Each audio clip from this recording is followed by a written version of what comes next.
All right. What's up, everybody? And welcome to our Super Bowl day preview. So we got the Chiefs and Buccaneers today. We just want to go live a little bit before it and give our thoughts on it. We haven't really done that this week. And then we are just going to do like a little Q&A too. So whether that's like Niners, which it probably will be, just general offseason or topics on this game. Vish, how you doing though? You excited for today? I'm doing good. Actually not as excited as I usually am for this Super Bowl. I think one is because I don't think I've gotten over what happened last year as much still.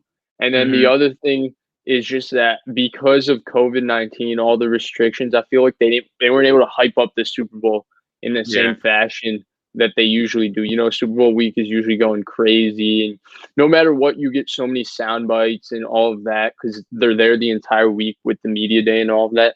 This time, I think the biggest storyline, honestly, from Super Bowl week is the horrible thing that happened to that 5-year-old with Andy Yeah. Reid's son and all of that. So I'm just excited to see the game. For sure. Do you want to do like initial thoughts on like what's going to be the key factors and stuff like that? Yeah, I mean, I went back and watched the original matchup yesterday. I know you did too. And the number one thing, the number one thing I noticed is I think that Tampa Bay is going to be a totally different team on defense from what they were. And I think the biggest difference is Vita Vea. So if you look at the advanced metrics, when Vita Vea played earlier this season before he got hurt in the Packers game, the Bucks had an elite defense in terms of DVOA, which is the number one analytics metric in terms of measuring offensive production, defensive production, and team efficiency. And so when Vita Vea played, the Bucks had an elite defense, and he came back last year, and their defense last week, and their defense looked close to elite. They're going to get Antoine Winfield back. I think Carlton Davis is a stud as long as they don't put him in man coverage on Tyreek Hill. Yeah. But I think the big thing is that the Bucks defense, I think, is going to play different. I don't think it's going to be where Mahomes is going to go around and just throw for 350 yards in the first half, and Tyreek Hill is going to have 200 yards in the first quarter. I think Vita Vea is going to make a giant difference because I think he's a mountain. He's an outstanding player. And I think ultimately this is going to be a really low-scoring first half. Both teams are going to be going back and forth. I think both defensive coordinators are going to have aggressive, great game plans. And then I think third quarter, halfway through, we're going to start to see it pick up and see it as a back-and-forth shootout to end it. Yes, so the Vita Vea and the Winfield coming back's huge. I think we saw what Vita Vea did last week, and he looked pretty healthy, right? Like for a dude who had, it was ankle or Achilles, right? Ankle, right? Ankle. For a dude who's 350 pounds to be coming back from that type of an ankle injury during the year is pretty just insane. And he looked fine, honestly. Winfield's a stud of a safety. So like you mentioned, the first quarter last year, Hill had over 200 receiving yards. I think it'll be very hard for him to, obviously replicate that, not just in the first quarter, but throughout the game. Even getting like 150 will be hard. I don't think they're going to be keeping Carlton Davis alone with him, and that's what that happened in the first quarter of the last one. Is he had that 70-yard bomb, and he had another ton of just like super, super long catches. But I'm interested to hear your thoughts on I know we've talked about this a little, the O-line and the D-line. So the Chiefs O-line, which is continuing to lose people, and then the Buccaneers D-line, which is getting back. Do you think Mahomes is going to get rattled at all this game? No, I don't think he's going to get rattled. He's one of the best QBs I've ever seen under pressure and with the blitz, and it's because he does it with his legs and his mind. He's really, really good at moving around in the pocket. He has the best pocket feel I think I might have ever seen. It's Brady's level. It's that good. And he's really, really good also with his mind of knowing where the blitz is coming from and finding little spots and little creases to make a guy miss and just flick it out there. You know how he does off different platforms. So I don't think he's going to be rattled. But I do think the biggest thing in this game is people talk about Brady. They talk about all the weapons, all these things. This is going to be one of the most physical football games of the season. I mean, the Chiefs' defensive line, Chris Jones is a monster. Frank Clark, playoff Frank Clark is a real thing. They have a lot of big guys up front, and Spags, he's going to be aggressive. He's going to blitz, and their defensive line and defense is really physical and aggressive. Well, the Tampa Bay Buccaneers have a really physical offensive line, too. Ali Marpet is an all-pro type guard. Ryan Jensen is really, really, really good. Tristan Wirfs, we know, has had a fantastic rookie season. So, you have these two physical lines going against each other. And then on the other side, though they're missing their starters, any Andy Reid team in terms of their offensive line, they're always pretty physical up front. And we know how physical the Bucs defensive line is because Vita Vea is a monster, Sue's a monster, Shaq Barrett's a monster, and JPP is a monster. So I think it's going to be a really physical game. I think the ultimate thing that it's going to come down to, and I think this is the thing that a lot of people haven't been looking at, and I don't think it's going to be whether they get pressure on Mahomes, because they're going to get pressure on Mahomes. It's going to be whether they can collapse the pocket on Mahomes. Because you can get pressure on Mahomes, and the Niners did it last year, but after a while, if he starts to get in a rhythm and escapes, you're done. And so they have four where, especially without Mitch Schwartz playing in this game, where they can rush up the field, get Mahomes to step up into Vita Vea and step up into Sue. And if they're able to collapse the pocket on him like that, he's still going to beat you because he's really smart and he's an incredible thrower, but you at least minimize the second reaction plays from him. Yeah. And with that too, you mentioned Vea. So one thing I picked up on last time is last time they played is the edge rushers were getting home, but they would, if they go around and loop around and the pressure from the middle is like the interior's not much, he's just going to step up and either take off or be able to throw off platform. With Vea back, I think that'll help push the interior pocket back so he's not able to find those creases to actually step up and make those plays. I think he's going to have to somehow play in the pocket a little more and maybe go with more quicker passes because, as we know, Tom has a really fast release, but Mahomes holds the ball for a little longer, and they kind of let those speedsters get downfield and create separation. So I wonder, or am thinking, will the Chiefs actually go with that and try to get some quick passes there as instead of holding on to the ball for a really, really long time? Interesting to think. And what do you think about the run game for both of these teams? Do you think either one's going to have a huge advantage? I mean, we know the Buccaneers' run defense is just insanely good, and the Chiefs were decent last time too. Yeah, nobody's running the ball on Tampa Bay, but I think this idea that Tampa Bay is going to be able to just run it on Kansas City is false. Kansas City is one of the best run defenses in the NFL when it really counts, and it's because they have so many big guys up front, and Spags is super creative with how they stop the run.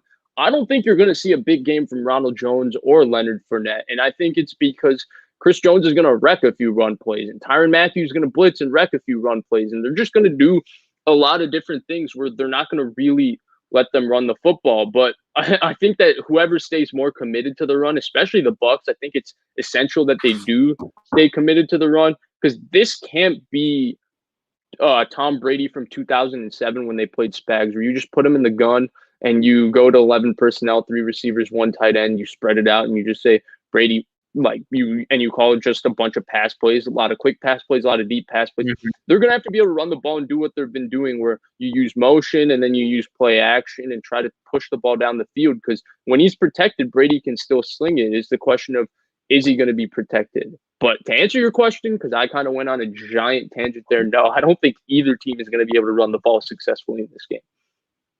Yeah, so we know the Buccaneers D-line kind of is just insane against the run. Just their D-line in general is nuts, right? And we saw last game, Edwards-Helaire really didn't do much. Ronald Jones actually had a really good game, though. He had that long touchdown. He had a couple other pretty big runs, but for the most part, it's not like he was picking up 5-6 yards a carry. My thing with the Buccaneers is they got to stick to the short and intermediate routes at first. They were doing this a lot with Braid, Gronk, and Godwin, and then we know Bruce Arians loved taking shots, right? Risk it for the biscuit is his motto for whatever reason. And I don't know if they're going to be able to be a team that keeps taking shots early in the game or throughout the game. The first quarter, the Buccaneers were doing that a lot. They had a drive Evans and other, missed from Brady, but when they were trying to push the ball deep in the, it just was not working whatsoever. I really don't think that's a winning strategy. So short and intermediate routes to Gronk, Brake, Godwin, even Mike Evans. And then, I think Scotty Miller, maybe he might get a couple deep balls his way.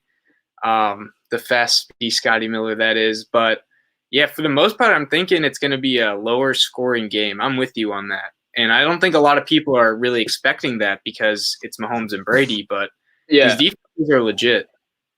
And I think the weather is going to make a big factor in this game. So I don't know what the current weather is. I mean, I guess I could check it right now. But what I do remember is earlier in the week, they were saying that it was going to rain. And I thought that if it rains, I thought it would be a huge advantage for the Bucs because the Chiefs obviously have to throw the football to win, and they need Mahomes to throw it 35 times. And an underrated thing about Mahomes actually is that at the combine, he had 9.25-inch hands. Why is that a big deal? That's small for an NFL quarterback. And usually people look for the big hands and all of this because big hands helps you grip the ball in weather.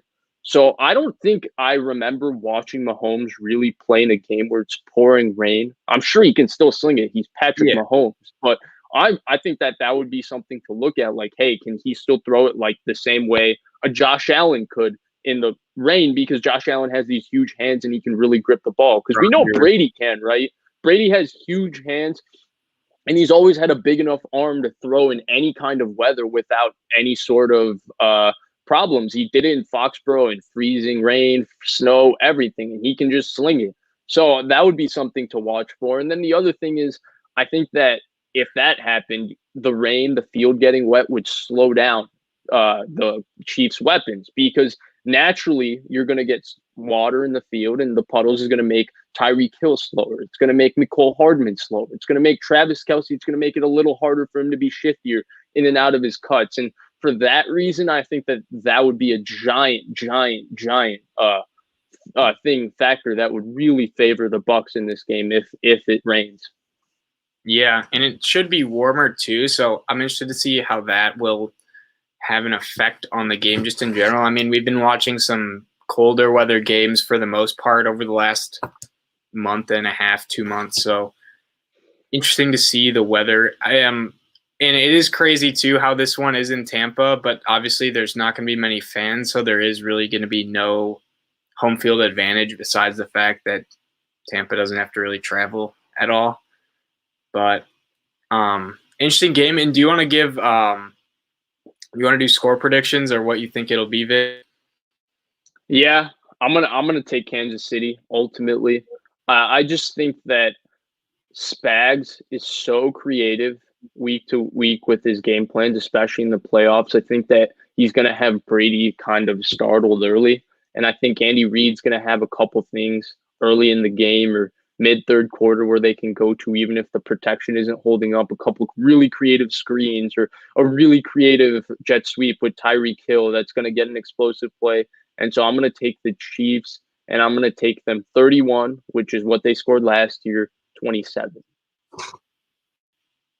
31-27. All right. Well, I'm a little different than you. I like this Tampa team in the offseason. I said they were going to win the division. They didn't.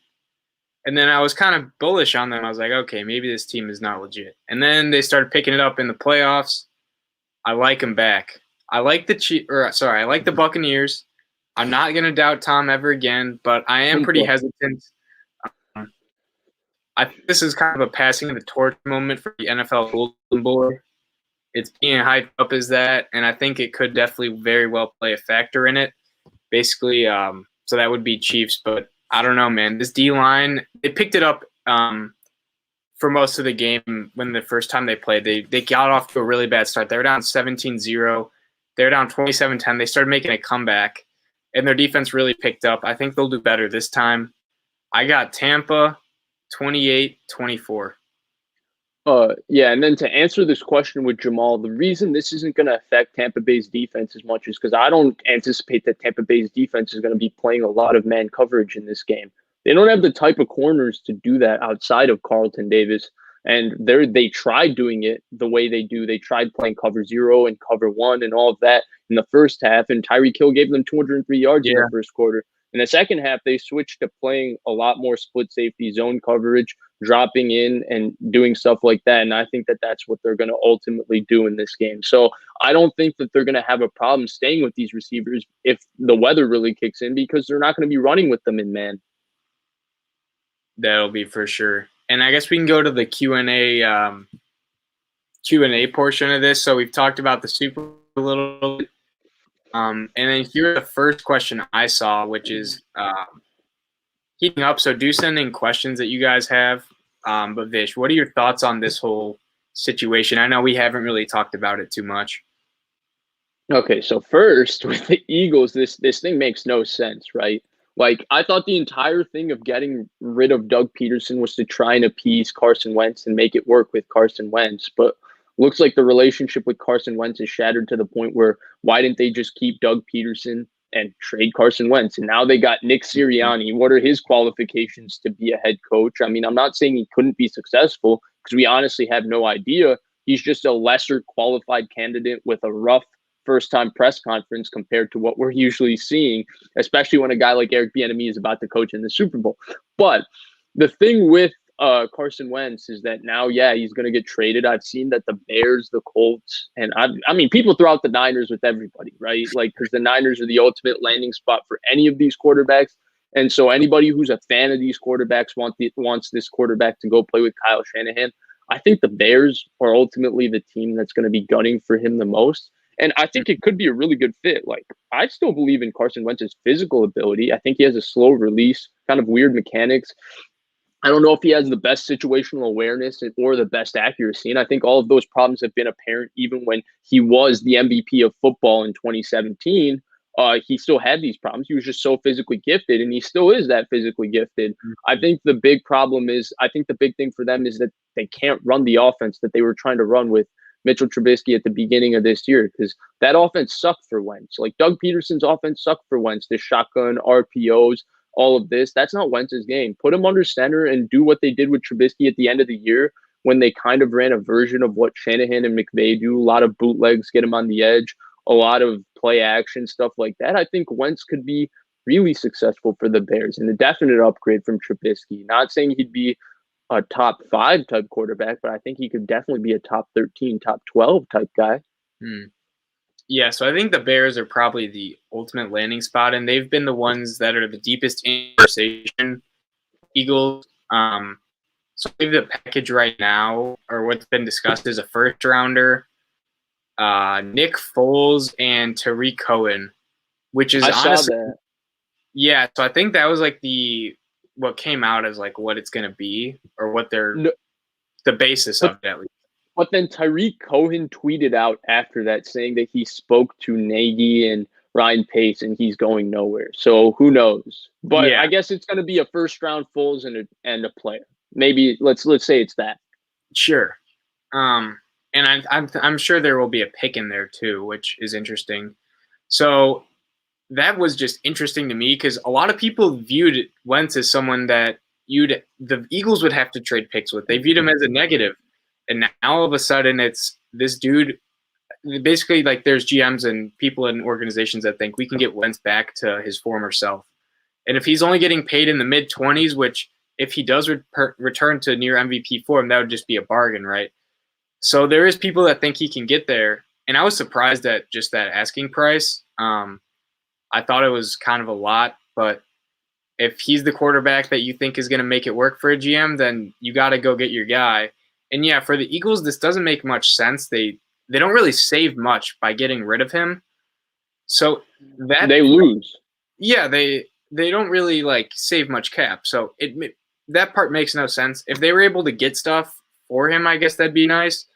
And then they're just looking at like a 1-2 year rebuild because they do have an older roster, right? They don't have many like young, really talented guys. So they're just in a tough position. I think the Eagles should probably get rid of Wentz. At this pace, I think the city hates him, and that's partly because it's Philadelphia, and they'll hate anyone that doesn't perform to their standards. So, and then the other teams in there, I think, are the Colts. I think it's just those two teams, and mainly the Frank Reich connection is one thing. He was the OC when Wentz had his best year when they won in 2017, I believe it was. So that's their connection there, and he's a very quarterback-friendly coach. I think that would be the best landing spot for him, but I think the Bears is more probable, which is unfortunate for them. I think the big thing for the Bears is that if they got Wentz, they got to find a way to keep Allen Robinson. And if they could manage to do that, then I think things would be okay.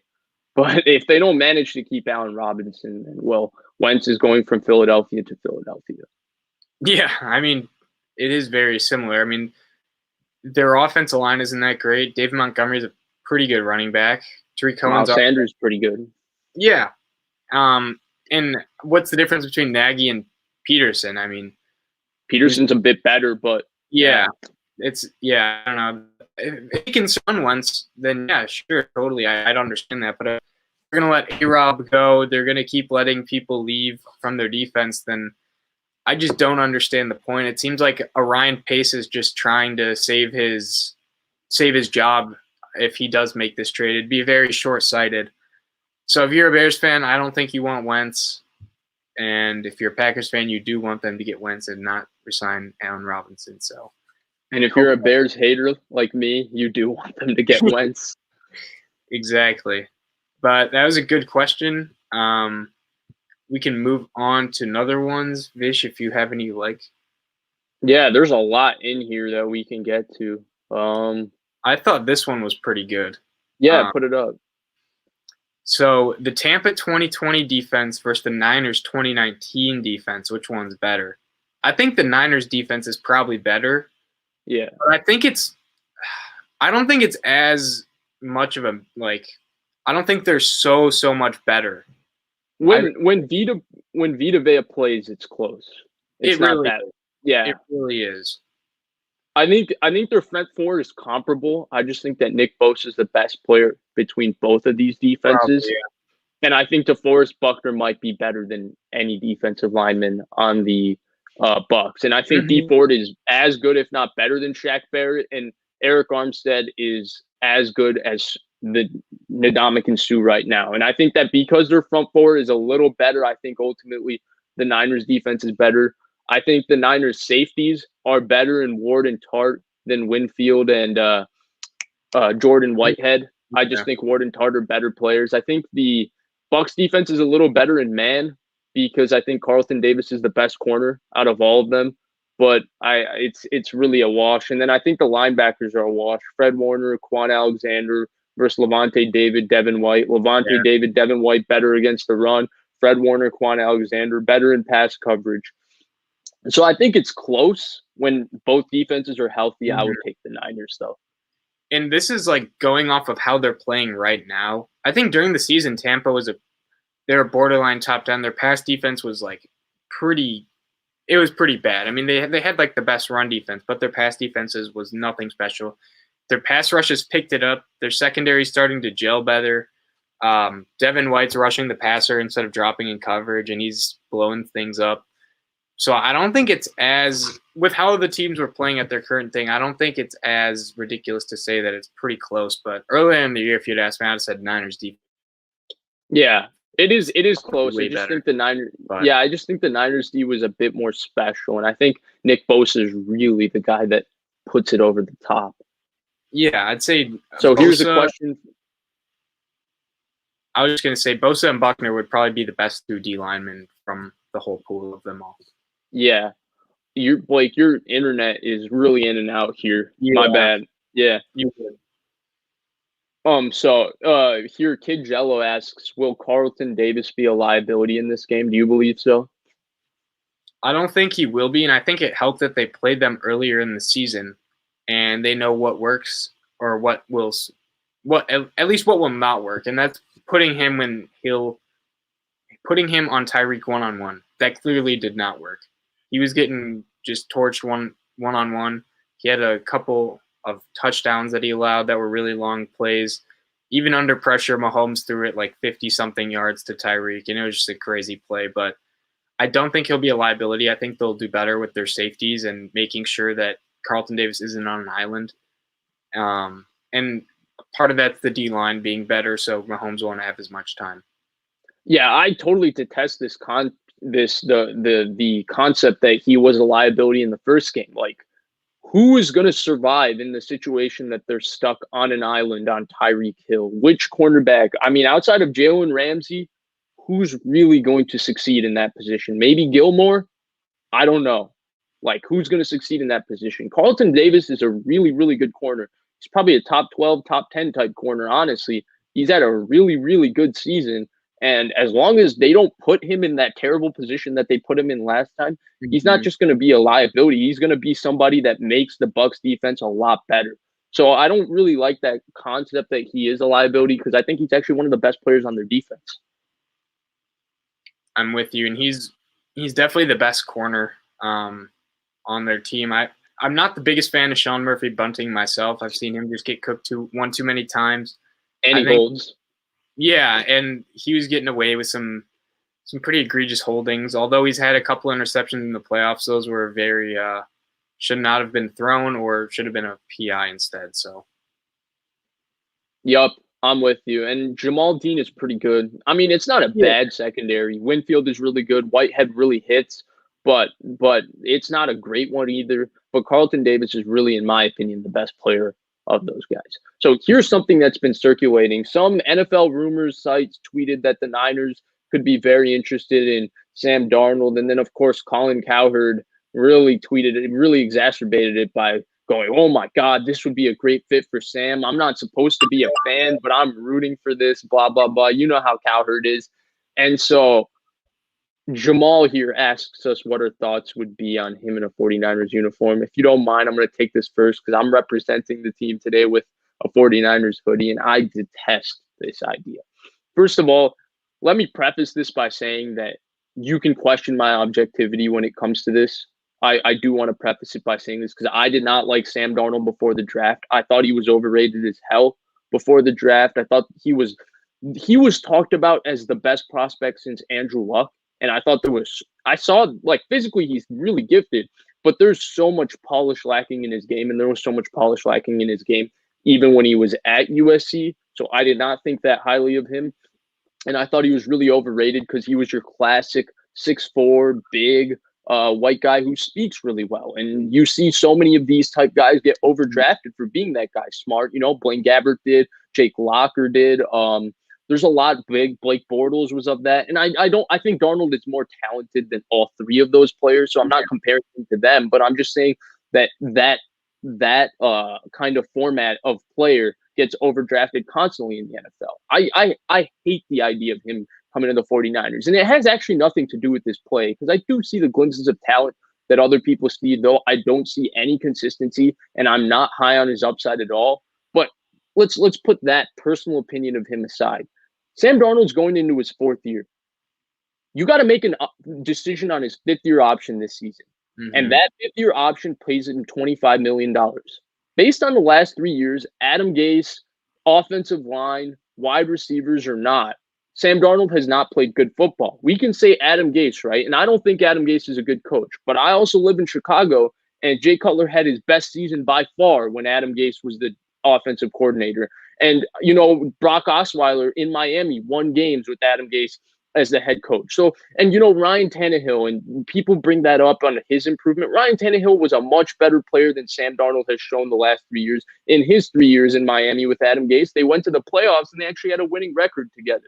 So Adam Gase is a problem. I'm not going to say he isn't a bad coach, but it's not the only problem. And you can say the offensive line and the receivers, but we saw Joe Burrow walk in with Zach Taylor as his head coach this season and show you the difference between a truly special quarterback that can elevate his surroundings. I mean, they had a terrible offensive line that got even worse because they played with undrafted right guards they would sign the week before the game, and he would play in the game. And you had Kyler Murray 2 years ago, and you can say Kyler's weapons before Hop. Like, Larry Fitzgerald is a Hall of Famer for sure. First ballot Hall of Famer. Larry Fitzgerald is not that good anymore. He's not very fast. He's one of the slower players in the entire league. And Kyler made it happen with Cliff Kingsbury. So there are other quarterbacks that do overcome these circumstances and show you something. And Sam Darnold shows you one great play a game that makes you say, this is going to be, I don't believe that. And so going back to the fifth-year option, right? Again, I just went on a giant tangent. But the fifth-year option, you got to pay him $25 million. He's not shown at any point in his career that he's worth being paid $25 million. Adam Schefter says he's going to go for either a second-round pick or a late one, okay? If you have to trade that for a guy that you're going to basically get on a one-year rental to check him out for a year, it's not worth it because you have to make a contractual decision on him. There's no financial flexibility here because he's not under contract. So he's cheap for a single year. And if you think that Sam Darnold can walk in and be the starter of a team with Super Bowl aspirations from day one, I would say you're crazy because the Sam Darnold I've seen the last 2 years looks like a guy that has zero confidence in himself or his play. And now, again, we can blame it on the offensive line, the receivers, and Adam Gase, but that's not going to make his confidence magically come back just by coming here. He looks like a guy that needs to sit. Even Ryan Tannehill, the comparison people want to bring up, Ryan Tannehill sat the first 4 games behind Mario, who he was a much better player than even before Tennessee signed him, but he had to sit the first 4 games, and I'm sure that helped him in terms of just learning the playbook and finding his confidence and finding himself again. So I'm totally against the idea of Sam Darnold to the 49ers for all those reasons. Yeah, I'm with you on the Sam Darnold thing. So a lot of people want to just basically dismiss his poor play for coaching and weapons, and I can see the argument on how you could think he's not completely as bad as he's shown himself to be, because it's a fair point. But when you're talking about trading a first or a second rounder for someone who, like you've said, has shown glimpses of being amazing, and then he's shown glimpses of saying, I'm seeing ghosts out there, and just played terrible games time in and time out, yeah, that's maybe not the most promising thing. And also, this year, when Joe Flacco stepped in for his position, he played just as good, if not better. And if we remember, he was better. If you remember Joe Flacco on the Ravens that final year, he was pretty bad. And then Lamar kind of saved the day when he came in, and then they snuck into the playoffs. They had a crazy win streak, right? So you think about that, and then you think about the other guys like Herbert, Burrow, Murray. They come in and they don't really have the greatest weapons either, but they at least win a few games. They play well. And you can say last year, so the Jets went 7-9. This year they went 2-14. So you can say it was because of COVID and those reasons, but I don't know. I'm with you. I think Darnold should probably he'll go somewhere for cheaper than hopefully a second, sit for a year, and then they'll probably decline his 5th year. I would be very surprised if he's getting paid $25 million and on his 5th year contract. I think his best spot is to go somewhere where he can sit and be a backup quarterback that with a coach that doesn't have the pressure to win and has an entrenched starter who's a very ceilinged starter, like maybe Oakland. But I think Derek Carr is a top 15 quarterback. So I don't know if that's fair to him, but that would be something, because Gruden always flirts with other quarterbacks. Even though I'm going to say this right now, I'm going on attention. Carr is a better quarterback than Gruden is a coach. That's just a fact. So it really should be the other way around. But it's unfortunate that Derek Carr has to deal with that. And so, yeah, I have no interest in seeing Sam Darnold as a 49er. I think it would be a horrible move. And I think it would be a ginormous disappointment given that all the quarterbacks that are presenting themselves as available this offseason with Watson and Matthew Stafford and all of that. Because I don't even think Sam Darnold's a better player than Jimmy Garoppolo right now. And I think that if you put Sam Darnold currently as he is, he would be similar to Jimmy Garoppolo in this system right now. He just has a way bigger upside because Garoppolo has zero upside. But that's how I really feel about it. I would be totally upset if Sam Darnold was the next quarterback for the 49ers. I think it's a horrible idea, and I still think he's massively overrated. And he was massively overrated when he came out. And like you said, he's not as bad as what he's shown. He's definitely a lot better than that. He's had a crappy situation to deal with. But that doesn't mean he's going to be a megastar if you change his situation. We've seen people overcome similar scenarios. Right. And I think another thing with him is he doesn't get hated on like dudes who have failed that have been in similar positions. I think that there's a lot of truthers for Sam Darnold that are sticking him up and blaming it solely on the situation. Right. It's because it's what I go back to. If you have this media pre-draft hype and pre-draft love, the media will be positive about you and blame your situation on your surroundings. Like, look at the other quarterback in New York, Daniel Jones. Everybody hated that draft pick. And Daniel Jones has been pretty similar to Sam Darnold in terms of his production. I think that I think his rookie season, he showed more consistency and potential than Sam Darnold has shown. I actually like Daniel Jones as being I think he's the next Kirk Cousins. That's who he reminds me of. Kind of crazy, but that's who Daniel Jones reminds me of. But people are already saying that the Giants should move off Daniel Jones. He's a massive bust. People did this to Josh Allen 2 years ago because they hated Josh Allen before the draft. So they said that the Bills should be thinking about moving off him. And now Josh Allen's a top 5 quarterback in football. So I think that a lot of Sam Darnold's hype comes from this pre-draft just kind of crowning him as the next Andrew Luck when he wasn't near that. And this happens with other players too. One guy that comes to mind to me is John Ross. So he was a top 10, top 12 pick to the Bengals, and he's a little slot receiver, and he's been either constantly injured, and one year he put up 8 touchdowns, all like just quick red zone gadget plays. And then everyone's like, oh, we should trade for John Ross if he's available, when he hasn't really shown much. It's just based on like the pre-draft notion that he was a 4th-3 receiver that has potential. Right. It's unfortunate, and it's just the reality of the NFL. And it's funny because Grant brings it up, and I'm sure we're gonna have a conversation about this tomorrow because I spoke to him this morning, and he asked me this question. Like, I think Sam Darnold's more talented than Josh Rosen. I was wrong. I thought Josh Rosen was better than Sam Darnold before the draft. I was wrong about that. There's no doubt about it. But he does ask the question, and he says, why are people so bullish on giving Sam Darnold chance after chance, but nobody wants to give Josh Rosen one more chance? And I think it's a really good question. I don't have an answer for it right now, but I think that kind of sums up the exact conversation that we just had. For sure. I guess that was a good question though, Jamal. Yeah, fantastic question. We can move on to one if you find one you like. Yeah, I see a couple good ones here. Here's one quick one that I think will be a very short discussion. I'd say no. No, I don't think so either. What do you think his trade value would be if he were to get traded? He's a free agent. He's an unrestricted free agent. He can go wherever he wants. Yes, that's right. They did decline his 5th year. 5th year option, yeah.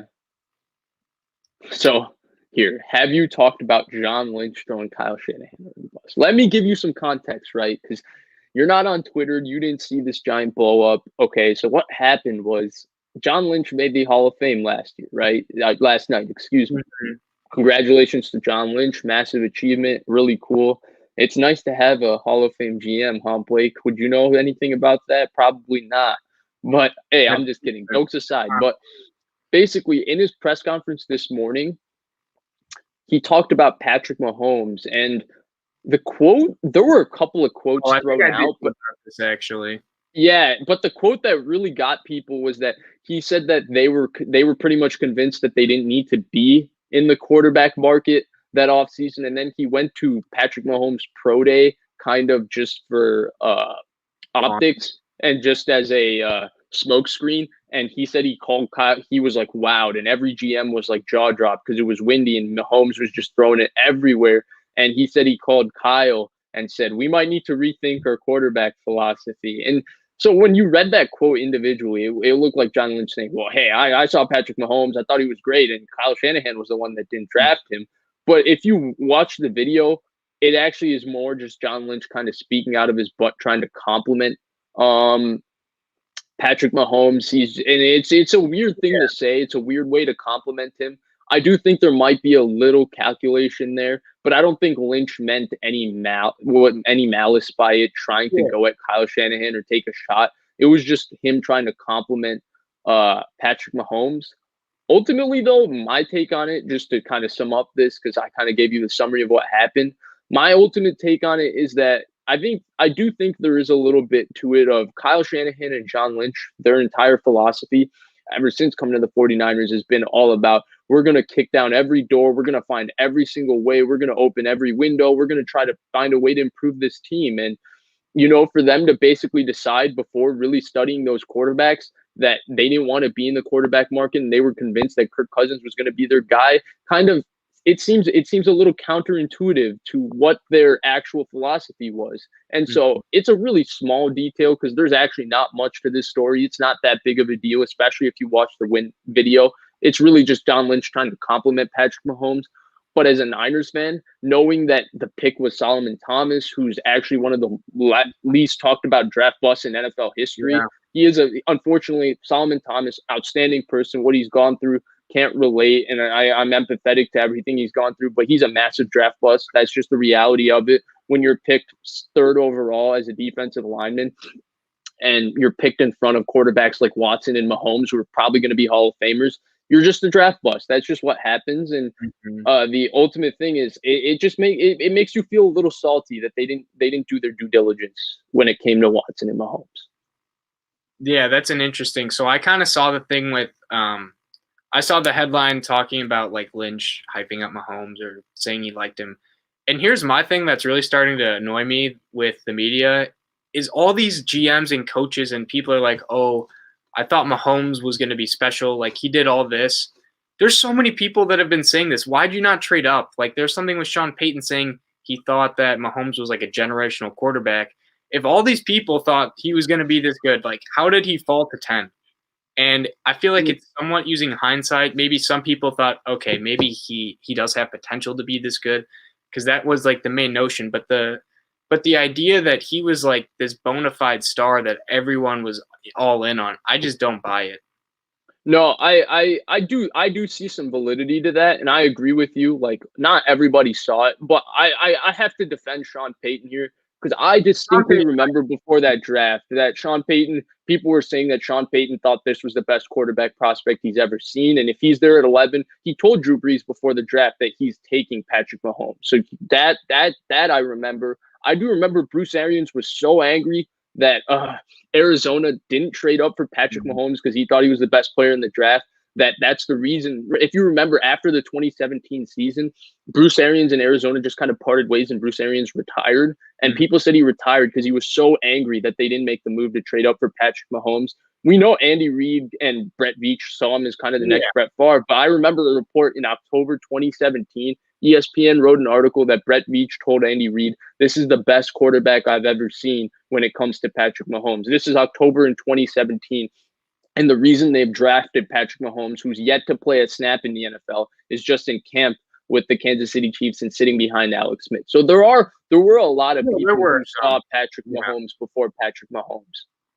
My thing, though, is why is all like I do agree with the Sean Payton thing. Like, I know we talked about that a little, and obviously the Chiefs, because they did make the jump from 27 to 10 when they had Alex Smith playing like a borderline MVP, which he was at that point. But I don't know. I just don't like seeing all these stories that are coming out now. Like, we were all in on Mahomes. Like, if people, and my thing with Sean Payton too is like, if you thought this was the best possible quarterback ever, like, why would you not trade up if that's what you expect?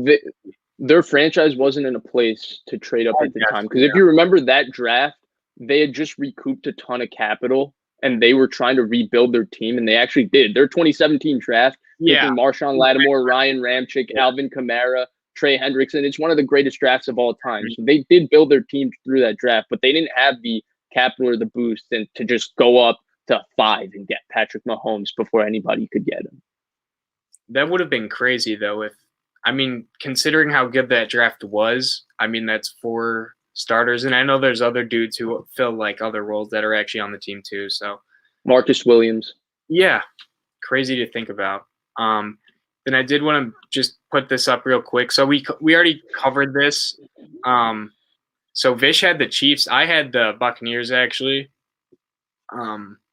We both talked about the game a little bit. But we both agreed that Vita Vea and Sue are going to be monsters in this game. My guy who I think is going to do the best is JPP, actually. I think JPP is going to wreak havoc.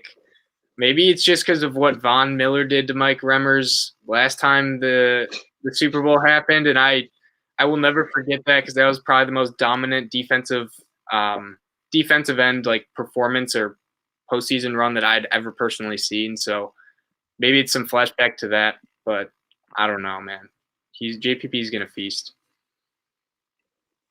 I like this. Do you think that Aaron Donald robbed TJ Watt for Defensive Player of the Year? Who would you have voted for? Aaron Donald. So TJ Watt has the sacks, he has the tackles for losses. There's another stat, but what Donald has done, I'm going to bring up 2 points. Basically, the double team rate, his is significantly higher, and he's also on the interior. And his pass rush win rate is very similar, if not better, than Watt's. So he gets double teamed more, and he wins more of his rushes. Now he doesn't get as many sacks, and he also gets more pressure. So there's that. And I also just want to point out 2 guys who weren't all that great. They go to the Rams, and then Aaron Donald. They just start having career years, and that's Dante Fowler and Leonard Floyd. Both those dudes were kind of underperforming. They were first-round picks, but they had potential. Go to the Rams, get over 10 sacks, and then just get a paycheck somewhere else. So if you're maybe fizzling out or not performing up to your heights, just go to the Rams as a defensive end. You'll get single teams only. You have a great secondary. You'll get 10 sacks and then get a paycheck somewhere else. You saw this with Clay Matthews even. He had like 7 sacks before his jaw got messed up. I just think Aaron Donald, you could – and they always say this with Donald too, like you could give it to him every year because he is just that good.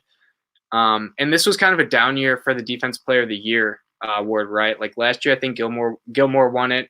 And usually there's a person with like 18, 19, 20 sacks. So this was a weird year, but I think Aaron Donald deserves it entirely.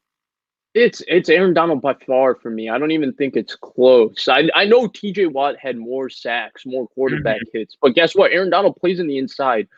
Interior pass rushers aren't supposed to have 12, 13 sacks. The JJ Watt did it for 3 years, but what Aaron Donald's been doing consistently, I've never seen an interior player do stuff like this. He's the best non-quarterback football player in the NFL by far. And I don't think it's very close. And to me, I wouldn't even have voted for TJ Watt if I had a vote and if people were numb of Aaron Donald. I would have voted for his teammate, Jalen Ramsey, because I think what Jalen Ramsey did this year in all the different spots he lined up, man, zone, tackling, intercepting passes, covering guys one-on-one, I thought what he did was even more impressive. And I think TJ Watt is an all-pro player and one of the best players in the NFL.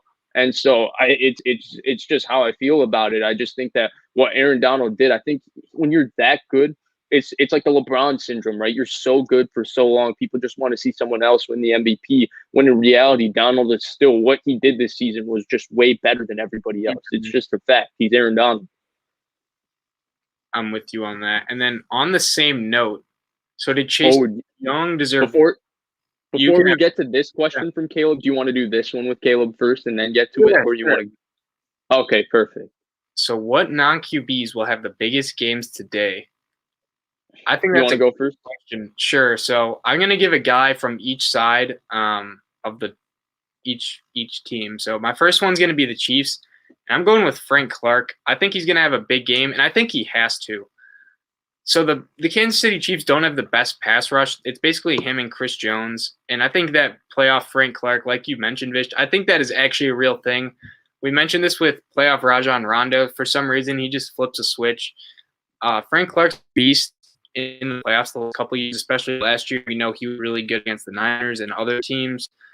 I think he's going to have a big game today. I know the goal line for the Buccaneers is really good, especially the tackles, Don Smith and Tristan Wirfs, my man from Iowa.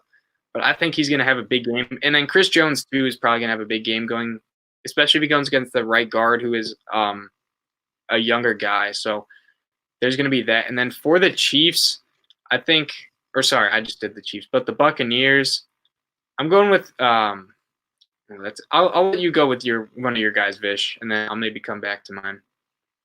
All right, for the Buccaneers, I'm going to go with Antonio Brown. I think that Antonio Brown's going to have a huge game, and I think it's because we talked about it, right? Shorter passes. I think they've lined up Antonio Brown in the backfield and stuff. They throw a lot of screens to him. I think that he's going to be Brady's security blanket in this game, and he's going to be the guy that's going to have the biggest game. The other guy I would say probably on their offense is Cameron Brate. I think Cameron Brate catches a touchdown in this game.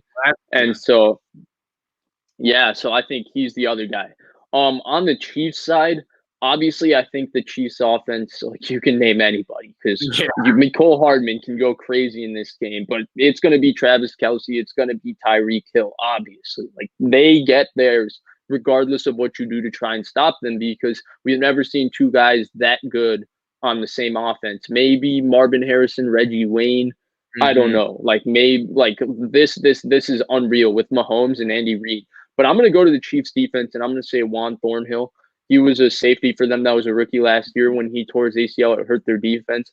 This year they play a lot of three safety defenses with Daniel Sorensen, Matthew, and Juan Thornhill. And Juan Thornhill's athletic ability and him being so fast and so versatile and have the ability to cover in man allows them to do a lot of crazy things with Matthew and him and disguise a lot of defenses. And I think he's going to have a huge game again today. Interesting. Yeah, he's definitely kind of flew under the radar. I feel like this whole Chiefs defense has like they don't have too many big name guys. They have Matthew, they have Jones, they have Clark, but the rest of their defenses plays really well, and Spags is such a good DC. So I'm actually going to go – I know my guy for the Chiefs, and this is a guy who's been making the splash plays recently, L'Jarius Sneed. So he's the Chiefs corner. He's had picks. He's had sacks. He's a pretty quiet guy, and then he'll make a couple splash plays. And I think he will make a few splash plays today.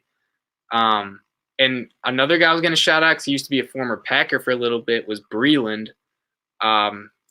He's also a Chiefs cornerback, and he's been solidly just like a good player this year too. So either of those guys I think will have big games.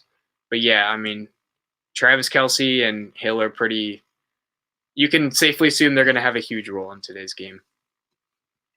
Yeah, obviously. I actually really liked that one. But, yeah, it's going to be real fun to see what happens ultimately.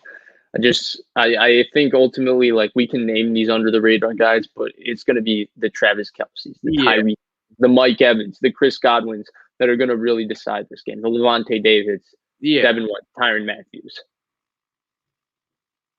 Did Chase Young deserve Defensive Rookie of the Year? I thought Antoine Winfield Jr. and Jeremy Chin were better. So I think earlier in the year I probably would have agreed with you. But I think Chase Young during the end of the year really started to impress me more. So I think he did deserve it, but I think the main reason he got it over those dudes was because of basically notoriety. Yeah, name recognition, notoriety. I did want to say somehow Patrick Queen got 2 votes, and I don't think those were very much deserved at all. I think Winfield or Chin should have had those, but I think the thing with Chase Young that me and you agree with is I think he's a little overhyped. The way he's talked about. Now, he is a really good player, don't get me wrong, but I still think Nick Bosa is probably better than he is, but I don't think Nick Bosa gets talked about like Chase Young does. And then maybe it's because Chase Young's very, very much like a leader on the sideline. You hear him constantly talking. The camera's always on him. So I think that's where like the too much hype comes from, but I still think he kind of deserved it at the end of the day. Although a lot of Young's stats are just more so flashy. Like I know he had that touchdown where he literally just like picked it up, or there was a fumble in the Eagles game where the Eagles quarterback just like kicked it. And I don't know, like I just think Bosa's better. He's the better, and both Bosa's, Nick and Joey, are better, but they don't get talked about like Chase Young does in the media.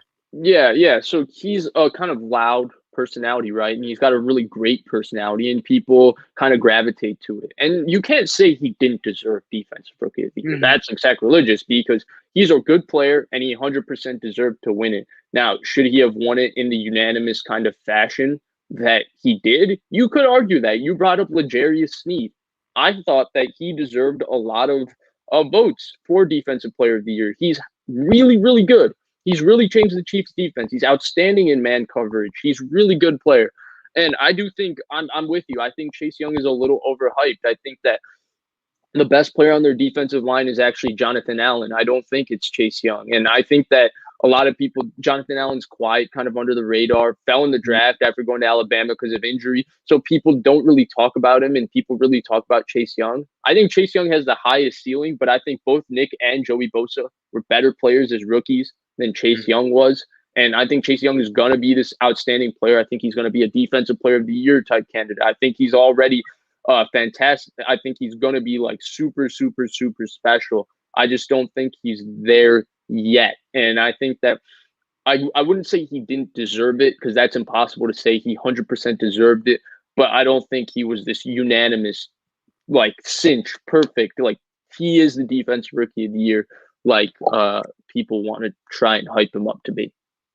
Yeah, I think Winfield and Chin have honestly very valid arguments. They played great this whole year. It's just unfortunate that for Chin, he plays on the Panthers, and outside of their 15-1 season, people just don't really talk about them all that much. And then Chase Young did have a big year. His team did make the playoffs, and he's also surrounded just by an insanely good front seven. So he did have those counting stats as well.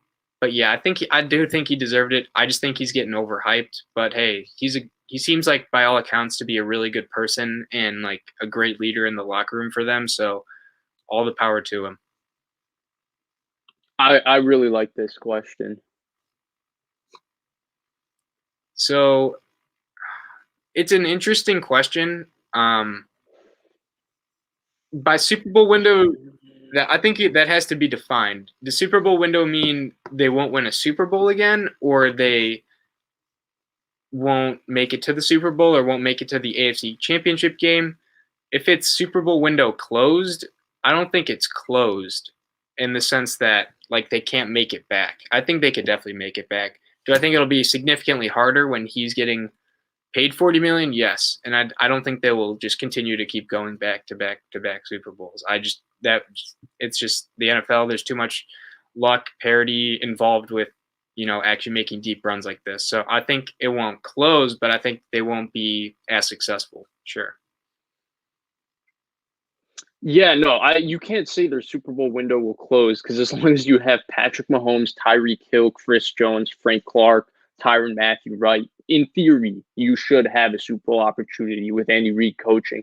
I do think there's going to be roster turnover, and it'll be interesting to see how they manage it. I don't think you can say their Super Bowl window will close because I think just like the Green Bay Packers the last 10 years, every year when you say who are the 5 big favorites to go to the Super Bowl, their name will be in there for sure. And the Green Bay Packers have been in there. We'll see how many they end up winning. It's obviously unprecedented. Blake, what's the cap number that you got to be under to win? What's the cap percentage? 15. I think the last time, I think it was 15.7 was Matt Ryan when they he didn't win it. And like, obviously it's an arbitrary number. Like just because you have a quarterback over 15 doesn't mean it's impossible to win. It's just harder to do that. Yeah. 100% agree. Yeah, that was my, yeah, I'm 100% with you. And another thing too is in like 4 or 5 years, this contract will look like a bargain because the cap just keeps going up, obviously. So maybe for the next like 2 years, their roster won't be as good. But once other quarterbacks start making that, like I think Josh Allen will start getting paid that. We don't know what's going to happen with Dak. There's other young guys that are going to get paid even more than he does. That's just how the cycle works is whoever contracts up soonest, they get to be a top 5 paid quarterback. So when the cap keeps going up to like 240, 250 million, like, yeah, it's going to look like an even better deal. So I also think you have to factor in the inflation of the cap too. Yeah, I agree. And yeah, I can't say much more than there's that. Mm-hmm.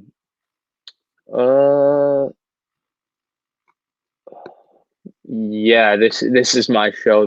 We do this usually about every week. I'll tweet out when we're going live. Like, follow, subscribe to us. We'll put out as much content as we can. And if you enjoy it, we appreciate that. And if you don't enjoy it, please let us know how we can improve on it. There was a really good question in here. Do you think Justin Jefferson was robbed? Oh my God. I saw way too much of this on the timeline. It's not that what Justin Jefferson didn't do. It's not that he didn't have this insane rookie season because he did. He's already probably a top 15 wide receiver in the NFL. He's phenomenal. There's no doubt about it. But Justin Herbert might have just had the best rookie season from a quarterback we've ever seen. When you take into the entire set of circumstances of not having OTAs, not having rookie minicamp, having a shortened training camp, having to find out he's starting 5 minutes before he has to start against the reigning Super Bowl champion Kansas City Chiefs, and the fact that their play calling with Anthony Lynn is not really suited for his game, Shane Steichen is a pretty good coordinator, but overall, he's a down the field thrower, and they have this game plan that's built around running the football and throwing swing passes to the running back. It's not built just for Justin Herbert to go in there and totally succeed.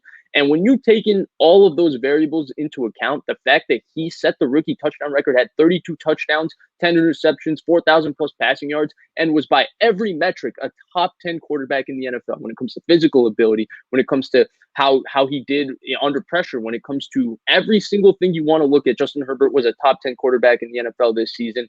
The only problem for him is that he plays in Los Angeles for the Chargers, which is never a franchise you want to play for if you're looking for notoriety.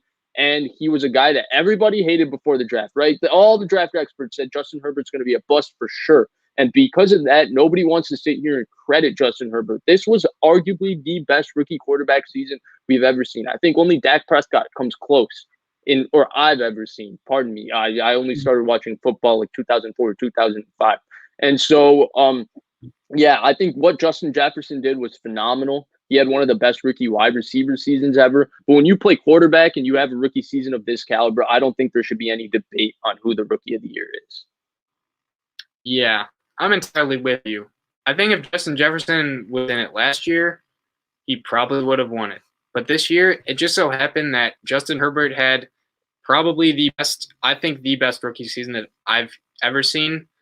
And you also, like you said, just the circumstances of no OTAs, all the COVID stuff. And to go along with that, their O-line it's atrocious. Their receivers are Keenan Allen's pretty good. Mike Williams is perpetually injured. Austin Eckler was injured for them this year. They're feeding Kalen Ballage, who averaged 2 yards a carry on the Miami Dolphins. Things were not in his favor, and he still did that. Yeah, I think he deserves to win it. And then there's another narrative going around that the Offensive Rookie of the Year award is a quarterback award, and that's just blasphemy. So here's the guys since 2013 that have won it. So Eddie Lacy, Odell, Todd Gurley, Dak. I think that one's arguable. I think Zeke could have won it, but still. Kamara, Saquon, Kyler Murray, and Herbert. So the fact that it's a quarterback award, I think it's nonsense. And you could say MVP is a quarterback award. Sure, I could concede that. Saying the Offensive Rookie of the Year award is for quarterbacks only is just not true. You could argue that Saquon Barkley didn't deserve the one he won, and this person brought it up that Baker should have won that one. I think that's even a more better argument than saying that Justin Jefferson deserved it over Herbert. And it's not to dismiss what Justin Jefferson did. He's a top 15 wide receiver in the NFL already. He's going to be a superstar. It's just that Justin Herbert, if this Justin Herbert had the height that Sam Darnold had pre-draft, or he played in New York, or he played for a team with a bit more notoriety, people this offseason, all they would be talking about is trying to find their Justin Herbert. The problem is that he didn't have that. And, it's unfortunate. And because you won't find another Justin Herbert, there's a very few 6'6" guys that are as big as him, as athletic as him, that throw the ball as pure as him. He throws it like he's Carson Palmer, but he can move and all of that. So I don't even think unfortunately, it's unfortunate for him. I hope he gets more credit and more notoriety. But in my opinion, this was the best rookie quarterback season of all time. Yeah.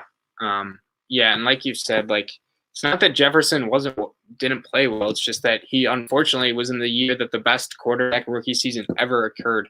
If he would have played, if he did this last year, I have no doubt in my mind he would have won it over Kyler, without a doubt. It just so happened that Herbert was the quarterback. Right. And Kyler was fantastic. So that just goes to show you how special Jefferson was this season. Mm-hmm. He looked like, again, top 15 wide receiver in the NFL, maybe top 10. But what Justin Herbert did this season, if you take into account all the context, all the nuance, all the circumstance, you can't really argue for anybody else. There's not a conversation for anybody else. I'm pretty sure Jefferson did get votes too. So it's not like it was like a 50-0, just clean sweep. Yeah, it wasn't unanimous, right? But in my opinion, it should have been unanimous. Mm-hmm. I believe that strongly about this, and I like Justin Jefferson a ton.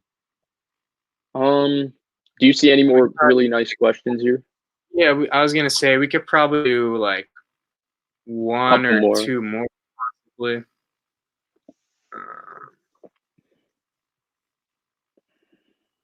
I think this is an interesting one. Do you think the Steelers should move on from Big Ben? You want to start this one off?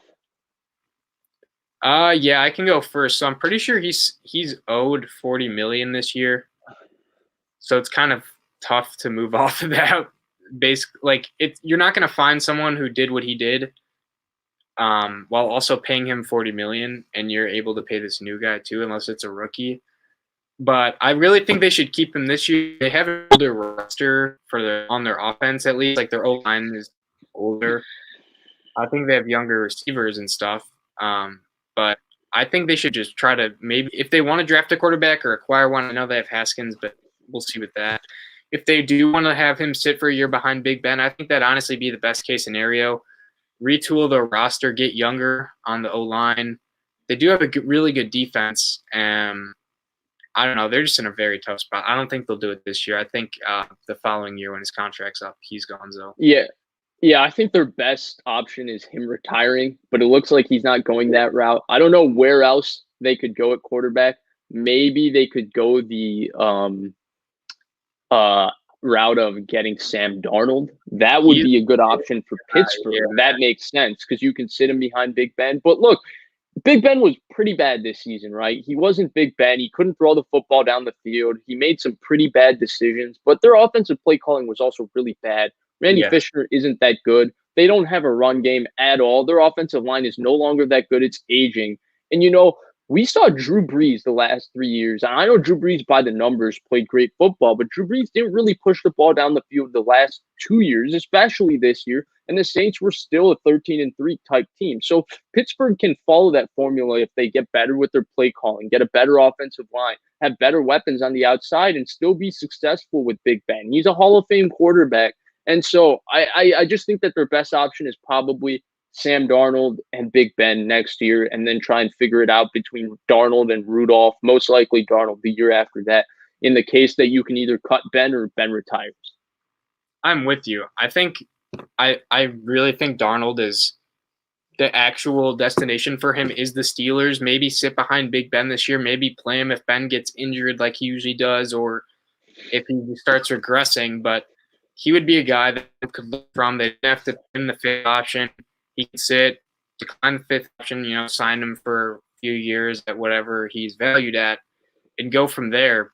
But yeah, I just don't see the point in having 40 million dead cap with Roethlisberger unless you're trying to just tank the season, which the Steelers would not do. That just goes against their, the Tomlins and the Rooneys. So, yeah, they're in a tough spot though.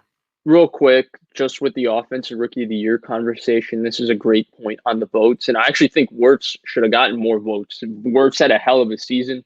And, he was also an all-pro caliber player, just like Jefferson was. And Herbert had maybe the best rookie quarterback season of all time. So, yeah, it was really hard this season because the rookies just killed it.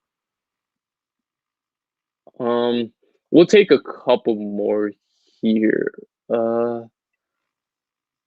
Vish, what are your thoughts on Josh Rosen? Well, I mean, I'm still hoping he can succeed, man. I thought Josh Rosen was going to be really good when he came out of UCLA. I really liked him. I liked the way he threw the ball a lot.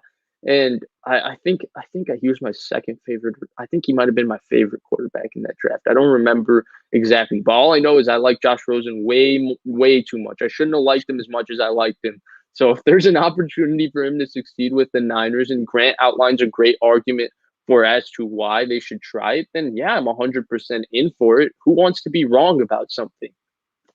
Yeah, I'm with you. I was a big Rosen guy. He was like my favorite quarterback from that class. And like we said, like Darnold gets all these excuses, right? And they are fair criticisms, like for why he couldn't have succeeded. But Rosen was on that dreadful Cardinals team, and then he went to the Dolphins team, which was labeled as one of the worst ever. So it's not like he's been on these great situations. I don't know if he did again. I think he'd be a backup and maybe come in. We'll see. And the other thing with Rosen, right? The knock on him in Miami was that he was worse than Fitzpatrick. Guess who they drafted this year, 5th overall, that was worse than Ryan Fitzpatrick? Tua. He was worse than Ryan Fitzpatrick. And their offense was a little more quarterback friendly, to be honest, this year than it was last year. it was really not that good of a fit for Rosen, and he played really bad. You can't say he didn't. He played really bad, but he's also a guy who took a lot of hits and didn't get the protection he needed, and he's not a great mover. He needs offensive line help. He needs protection. He needs system help. And ultimately, I think that this year, the way the Dolphins game planned for Tua, and it was a lot of the same plays that they ran for Fitzpatrick, but it was a lot of short stuff, a lot of move him out of the pocket, a lot of get him completions and get him stats too. I think if they did that for Josh Rosen, even current Josh Rosen could have had similar success to what Tua did. And I think that Tua probably projects to be a better player than Rosen, though Rosen's bigger and has a better arm. There's just something, I guess, that they like about Tua that they didn't like about Rosen. You can't question that. But I think that he does deserve another chance. I'm with Jamal really wants us to answer this question. Where's the – it was not right here with how things have – yeah. You want to take this first? His whole situation is just really puzzling, right? So we know he has some like past history issues on Wikipedia. How much that factors in, I doubt it would, because it was from an extended period of time ago. And I think we've seen, especially in the media today, like that stuff's not as relevant as we would think it would be. As it should be too. Yeah. Like it was 20 years ago when he like made a mistake, like at a bowling alley or whatever. Like the dude's he's grown up. I'm sure he's matured from it and whatnot. And then you see the things like maybe he's not interviewing well. Well, there's reports that he's been interviewing fine. So I don't like understand like what we're missing out on or what information that we're not understanding about him as to why he's not. And one thing that I'm thinking is that maybe people are just thinking that they're scared of what happened to Nagy, and they're just thinking, well, maybe it's Andy. I mean, it is Andy Reid's offense, right? Like Andy Reid is the mastermind behind this, and they're thinking maybe he's just sitting on the coattails of, what he's been doing. I don't think he would leave and then get a head coaching job. I think all the coaching jobs are up right now. Like everyone has a coach, as far as I'm concerned, right? Yeah, and everyone's really kind of hired assistants too. So the thing with him is that it's puzzling, right? Because the past, it's ugly. What the actions that he had 20 years ago, like you can't do anything but condemn them because they weren't good actions. But Vance Joseph also had a little situation in his past that wasn't great, and he got hired by the Broncos. Matt Patricia had one when he was an aerospace engineer student in college, and that one wasn't the most favorable, and he got a head coaching job, and people kind of swiped it under the rug. So it can't be just that. And then the interviewing, well, like, okay, I guess I imagined that, but I saw Nick Sirianni's press conference. You can't tell me that Nick Sirianni interviews well. He just didn't feel like a guy that was comfortable talking in front of people or communicating from a standpoint of these are the things I need to get done. Now, he might be great at the X's and O's and talking to players about X's and O's. I have no clue about that. But when it comes to just talking about big picture stuff, he struggled to communicate in that situation. So there is some weird press conference stuff that way. The thing I've always said was, because the Andy Reid stuff, maybe it's that.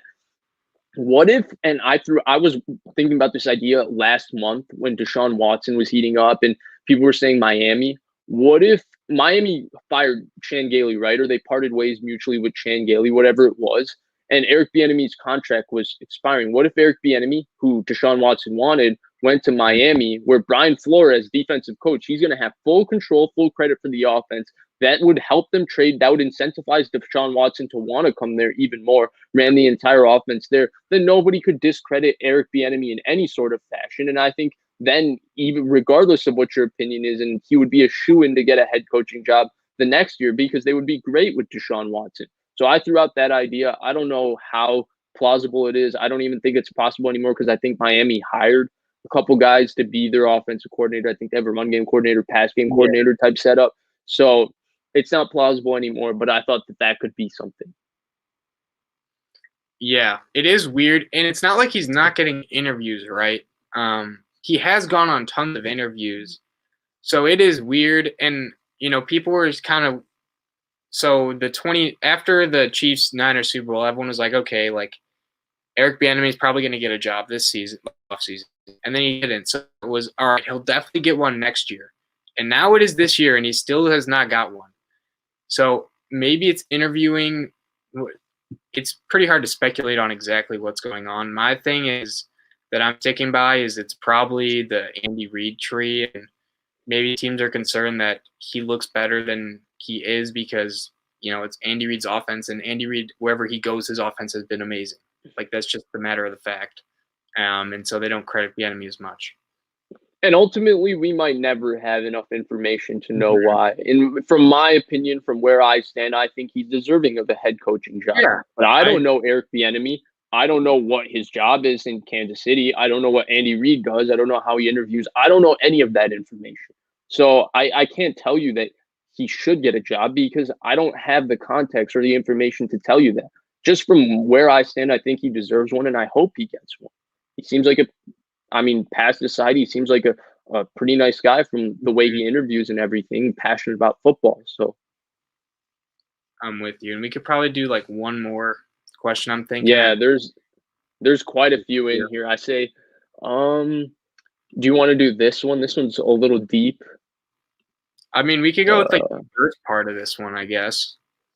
Yeah, where do you see the channel going down the road? I mean, honestly, it just depends on what you guys prefer, Like, we really appreciate the fact that every single one of you tunes into our lives and supports us. It's really nice of you.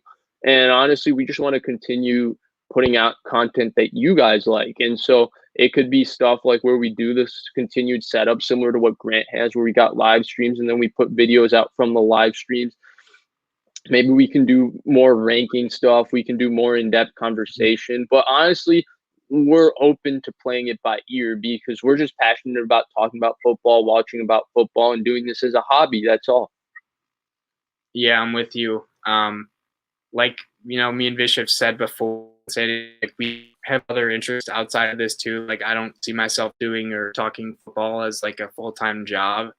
And I don't know if Vish does either. So, it's more of a hobby for us more than anything. But we do try, to do at least like 1 to 2 live streams a week. And I'm sure this, later in the spring and summer, like that'll continue to happen. And hopefully for like at least the next year, maybe 2. So, we'll see. Yeah.